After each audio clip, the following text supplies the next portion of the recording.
Hello everyone. তো office থেকে বাড়ি ফিরতেই বর বললো যে চলো আজকে একটু ঘুরে আসি, যেহেতু ওর আজকে অফিস ছুটি ছিল। তার জন্য তাড়াতাড়ি রেডি করে আমরা বেরিয়ে পড়েছিলাম ঘুরতে যাওয়ার জন্য। তো আমরা এখানে গেছিলাম মানকড়া দারুচিনিতে। তো ওখানে গিয়েই আমি ফার্স্টে নিয়েছিলাম একটু কফি, যেহেতু আমার খুব জোর খিদে পেয়েছিল আর বাড়ি এসে আমার কিছু খাওয়াও হয়নি, তাড়াতাড়ি বেরিয়ে পড়েছিলাম। তো ওখানে গিয়ে আমি একটু কফি খেয়ে নিচ্ছিলাম। আর জানো তো, কোনো কিছু প্ল্যানিং করে ঘুরতে যাওয়া হয় না, তো আমরা এটা হঠাৎ করেই বললো যে চলো ঘুরে আসি, তো আমরা ঘুরতে বেরিয়ে পড়েছিলাম।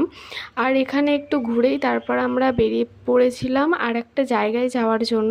তো আমরা এখানে যাচ্ছিলাম বাইপাস হয়ে পলসন্ডা।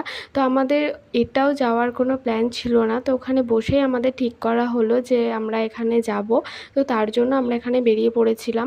আর সত্যি কথা বলতে এই রাস্তাটা এতটা ভালো আর এত সুন্দর লাগছিল আর এত হাওয়া দিচ্ছিল, পুরো রাস্তাটা ফাঁকা ছিল। তো আমরা এখানে কথা বলতে বলতে পৌঁছে গেছি পাপ্পু ধাবাতে। তো ওখানে গিয়েই আমরা একটু কিছু খেয়ে নিয়েছিলাম আর তারপর আইসক্রিম খেয়ে আমরা বাড়ি চলে এসেছিলাম এখানে। তো আজকের জন্য টাটা।